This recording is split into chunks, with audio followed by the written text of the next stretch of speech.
The new Morningstar ratings just came out, and we once again are now ranked among the very best 529 plans in the country. This is good for Rhode Island businesses because it means it'll be easier for families to save for college, to get those skills that they need, whether it's at a four-year college, a community college, or trade schools. Finally, access to capital. Now, we're going to be making a big announcement on this in the next few weeks, but I'll give you a little preview today because this is something that I'm very excited about. We're preparing to announce a partnership with several community banks and credit unions here in Rhode Island to help small businesses with access to capital. Now, when people think of the Treasurer's Office, they think of the pension fund. We manage a number of other funds for the state as well, including the state's short-term investments, which is basically cash. And depending on the time of year and the budget cycle, we are sitting on between $500 million and $1 billion of cash. Yeah. Massachusetts? This is the Massachusetts? What's that? Is this kind of like Massachusetts? I don't know about Massachusetts, but what we're basically looking at doing is, we had a series of outdated regulations about how that cash could be managed that made it impossible to keep any of the state's cash in credit unions and made it very difficult to keep it in community banks. And this harkens back to a time before most credit unions in Rhode Island were federally insured and that sort of thing. It's now, through a series of changes that we're making, becoming possible for us to start keeping some more of our cash locally in the state at institutions that are doing business primarily in the state, to do it in a way that's safe, that's sound, that's liquid, and potentially to do it in a way that is tied specifically to small business lending. So pay attention in the next few weeks. We've got an exciting announcement to come there. And in conclusion, and I didn't do the timer, maybe I should have, but if you'll indulge me for just one last minute. Siri outs you. I really like a lot of what I've heard today, both from the committees and also from my colleagues up here on the stage. Last year, there was a little fun had at my expense about my age. I think the governor said that she was hoping to lower the average age of Rhode Island, and, people made the comment that I'm helping out and doing my part. I'm 33. But when I think about entrepreneurs, whether it's the high-tech startup entrepreneurs or whether it's the people who are opening coffee shops or restaurants, these are primarily people in my age bracket, right? There are people who start their first businesses when they're in their 50s, 60s, when they're retired from everything, but primarily, especially for first-time business owners, right, you're talking about people who are my age, plus or minus 10 years. So I spend a lot of time talking to entrepreneurs or would-be entrepreneurs just because that's my social circle, I guess. And one point that I just want to make is, if you're going to have a successful entrepreneurial climate, you have to have a climate where it's okay to take risks and it's okay to fail. I do worry a lot, particularly at the federal level, about what is going to happen in terms of the social safety net, whether it's under the new administration, because if you want people to take risks, if you want people to stick their neck out and start a business and face the possibility of failure, it's much harder to develop that climate if people have to worry that if they fail, they're going to lose their health coverage, they're going to lose their home, they're going to lose their ability to feed young kids.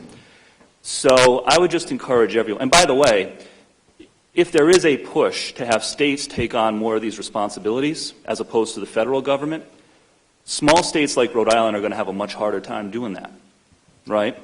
If you're California, you can find ways to pay for programs knowing that nobody's going to commute from Nevada to San Francisco every day, or, move a distribution center from Oakland to Oregon. It's different when you're a small state like Rhode Island and you have New Hampshire breathing down your neck, right? So as we watch what happens over the next few months in Washington, whether it's this talk about, repealing Obamacare without a replacement or, gutting the Department of Labor or whatever else, just keep in mind, somewhere in a kitchen right now in Rhode Island, a restaurant kitchen, there is somebody who has the skills, the talent, maybe even the capital to go out and start their own restaurant. And the factor that they have to think about is, if it doesn't work out, am I going to be okay? You know, you have to have an environment where it's possible to fail, and the consequences of failure may not be pleasant, but they're not going to be life-threatening. If you don't have that, you're not going to have a successful small business environment. You're not going to have a successful entrepreneurial environment. States cannot take all of this on their own. So I would encourage everybody to pay close attention to what's going on in Washington and train, all of us should train some of our advocacy and some of our efforts to making sure that at the federal level especially, there is some semblance of a social safety net that is left in place, because without that, people aren't going to take risks as much, people aren't going to be as entrepreneurial, and we're not going to have as strong of a small business climate as we all want. So with that, thank you. And the most patient person here is Senator DuPont. My grandmother used to say, paciencia, paciencia, paciencia. She also used to say, él no sabe nada. But anyway, Senator DuPont, thank you very much for your patience and for being with us today.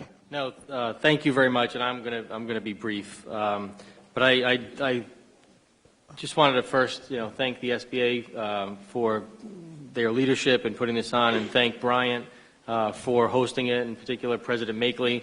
And this facility here was mentioned a couple of times, but I actually leaned over to the speaker, looking around the room, and I said, as beautiful as it is, we look like we have luxury boxes here on the outsides. Not a bad way to start the first week as a senator, Senator 70, sitting in a almost luxury box here at this fine facility. But I'd like to just recognize not only Senator 70, but also some of the other members. On behalf of Senate President Paiva-Weed and leaders Ruggerio and Algier, Senator Miller, who is here, Senator Raptakis, both of whom are small business people themselves. I believe Senator Thomas Paolino was here earlier, as well as Senators Quezada and Coyne. We also have Marie Ganem from our Policy Office and Deputy Chief of Staff, as well as Kat Perez from the Policy Office.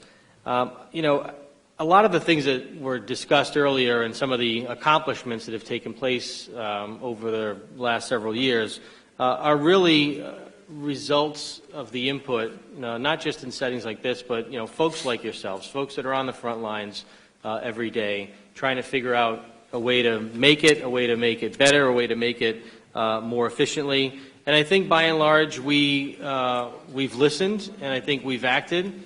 And what I always say to folks is that, no one should assume that because, the 113 of us that are in the General Assembly and government in general knows everything there is to know about everything.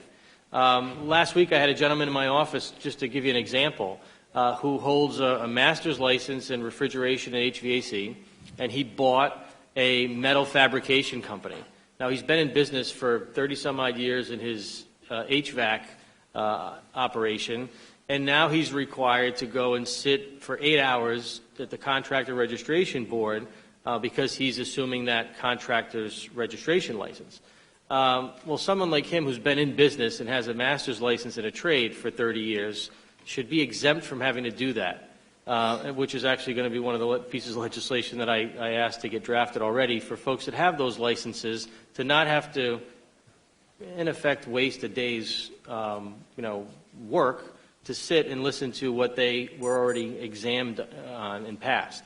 So those are the kinds of things that, had it not been just a random conversation with him, I certainly would have had no clue that this existed, that there was this disconnect that I think most would agree probably doesn't make a heck of a lot of sense.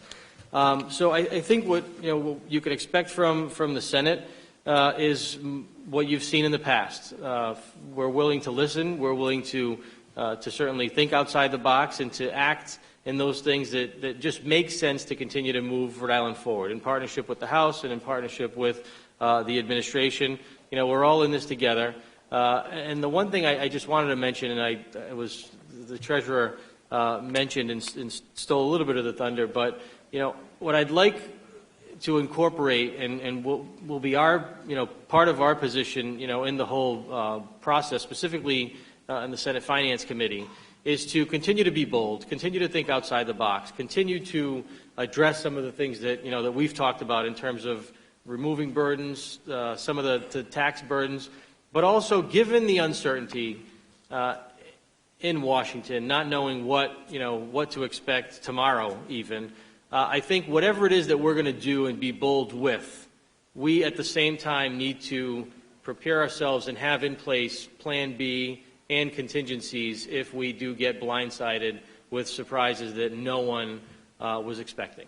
I think that's incredibly important, because one of the things that we have, both the Senate and the House, especially in the budget process, have really, I think, prided ourselves on during the last number of years that I can remember, is always looking at the 5-year consequence of whatever it is that we were going to do, the 5-year outlook, and try to, at the same time, focus on what's really important to business people and small business people in particular, and that's predictability.